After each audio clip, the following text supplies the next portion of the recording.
Hey, welcome to Weltkrieg, the original Kaiserreich, though not really because Kaiserreich existed technically before Hoi4, long before Hoi4, but this here was the popular What If Germany Won World War I mod before Kaiserreich and in Kaiserreich's infancy as a Hoi4 mod. And this is going to be the latest entry in the Dead mod series, and this mod has a very interesting story because it became dead a very long time ago, but for some reason it's updated all the way to La Resistance. It hasn't even been on the Steam Workshop in years, but someone updated it for some reason without putting it on there. There's also a successor mod, Weltkrieg 2036, which takes place 100 years after this game. Either way, this is the most dead of all the dead mods in the series so far. At least they have some information here. And there's a wiki. I don't know if the wiki still exists. It also looks like they don't have a monarchy ideology icon. This is really weird too, with these like random focuses floating at the top here. I don't know if this was a common thing with original Hoi4 mods. You can only assume that it was a more common thing. No mod would ever do this now. Trotsky rules the Soviet Union. Differs greatly from Kaiserreich, where Germany actually made sure that the Soviet Union did not become a thing. And these states all exist, but unlike Kaiserreich, they're not our puppets. Only Poland is. And the Ottomans are still in our faction. No syndicalists. France and Britain are still both democratic. The United States is normal, and the Chinese Empire still exists. This is barely even a total overhaul, honestly, but it does change the majors focus trees. I really like how they give us victors of the Great War, though. That is a nice touch. I guess staying true to Kaiserreich, Germany doesn't have any alt history paths.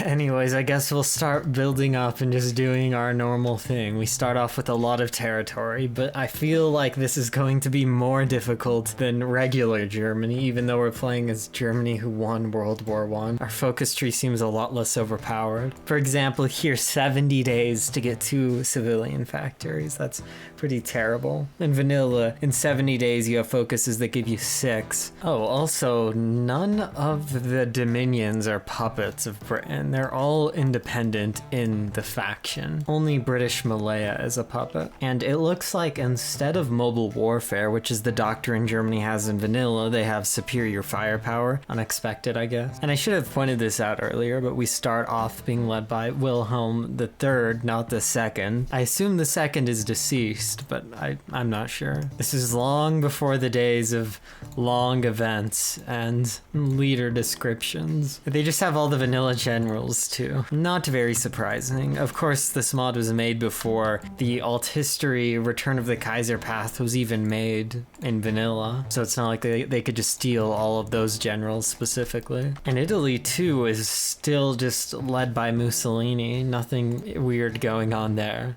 And this focus tree is about the same size as the old Italy focus tree, honestly. Maybe even bigger. And the Spanish Civil War is, interestingly enough, just the old Spanish Civil War, despite technically this being in La Resistance. Oh yeah, Northern Ireland too is part of Ireland in this. French government has published an official statement in which they heavily criticize the Treaty of Nuremberg. The French shall live with the consequences of the war. Or this isn't worth a reaction. Yeah, this isn't worth a reaction. Austria-Hungary is a democracy in this, so we don't have any Habsburgs leading Austria. Still a Karl, though, and it looks like they will be going down the democratic path. There is a Habsburg coup option there. And we'll get this national spirit as soon as possible, because it'll give us war support, which we need, and permanent daily monarchism support, which will increase our stability. And I should have mentioned earlier too, but Victors of the Great War is a lot worse than it was in vanilla. 8% consumer goods, that's kind of crazy. So wait, do we just never remove Victors of the Great War? There has to be a way to get rid of it. I guess this one here. We have to launch phases of our invasion plan. I guess this is a pseudo TNO Goering path where we have War Plan A, War Plan B, and War Plan C. Maybe this partially inspired that. I doubt it, but maybe. Oh, I see. So we have to do this to unlock these focuses. It's just a weird random focus that's floating up here that doesn't do anything, but we have to do this focus to do this focus. And we have these random decisions. I don't know why they exist, to dismantle and leave the faction. This almost makes me think that in some version of Hoi4 it was impossible to leave or dismantle a faction, which is kind of crazy but wouldn't be too surprising. I guess if any of you played the original version of Hoi4, you can clarify if at one point it was impossible to leave or dismantle a faction. Nowadays we can easily dismantle it. We just kick Austria-Hungary and then we can click this button here and then we don't have to pay 300 political power. Okay, now we completed the pointless focus that does nothing, and now we can do this focus that does about nothing. This is maybe one of the worst focuses ever. At least they changed it so it only takes 30 days. My theory is they only made this focus to distract you from how bad these other focuses are. So instead of having these ridiculously terrible focuses take 80 days, you do one focus that does nothing and takes 50 days, and then the terrible focus that takes 30 days and gives you the worst reward ever. And a good start to Lithuania accepts our ultimatum. They're now our puppet in the Central Powers. We will continue to send more ultimatums and then reform Poland. And by reform Poland, we're just creating Poland-Lithuania, which is very wholesome. We long ago destroyed Poland-Lithuania, and so it's our responsibility to restore. This is crazy, a plus 7% factory output advisor. That's very powerful. Wait, Japan wants to negotiate with us about the remilitarization of Korea. We could benefit from an agreement about this subject. And yeah, Japan was technically in the Entente. So yeah, I guess this kind of makes sense that they're begging us to remilitarize the Korea. They'll even give us tons of construction companies.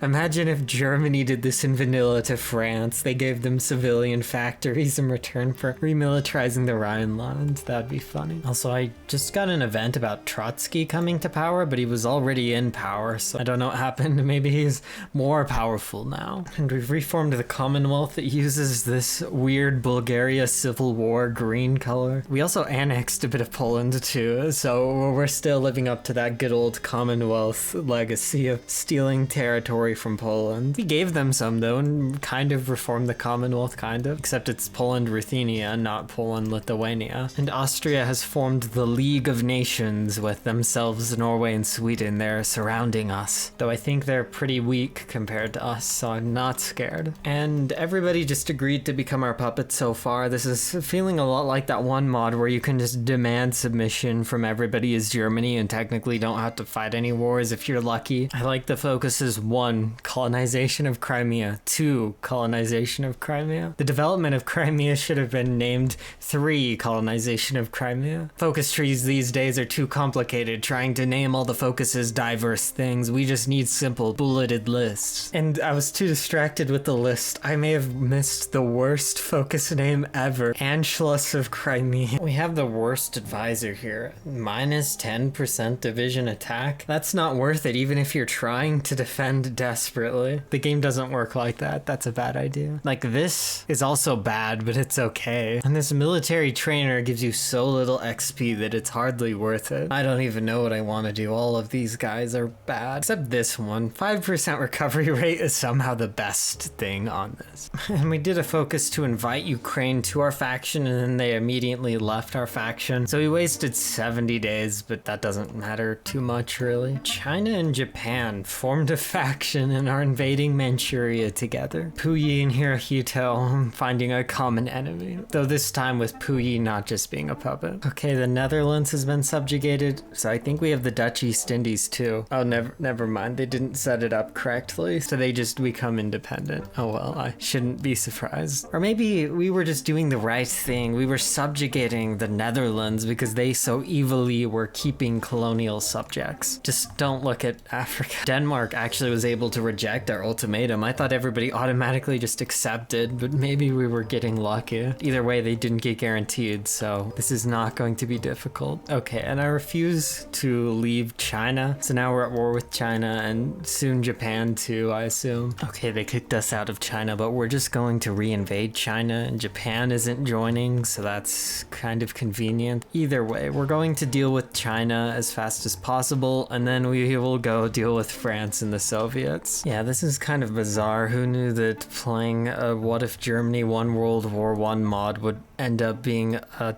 Japan, but it's Germany mod. So the Soviets surprise declared war on us without us being able to know, but they aren't at war with any of our puppet states bordering them, so they're serving as effective buffer states for now, and we have 210 days before they get the war goal. So that should be enough time to mobilize divisions over to that front. They might call France in, but the front against France is properly defended. Yeah, it looks like we're gonna run over France though, so we can knock France out of this and then easily go attack the Soviets, which is the same thing that Germany wanted to do in World War I. So this is the timeline where this is just a really effective strategy. Yeah, the Ottomans really don't want to help though. They're not even putting divisions on the border with the Soviet Union. They're not planning on doing anything. We also have China in our factions. They're garrisoning the entire border with China, the entire border with Persia, the entire border with the Ottomans. So their divisions are stretched thin. Oh no, France is led by communists to Leon Blum. This is scary. This is why they're doing so bad. It's just not meant to be. Anyways, that's all for today. I think the map looks perfect now. Nothing to complain about. Let me know if there's any other dead mods you'd like to see me play, and we'll see you all next time.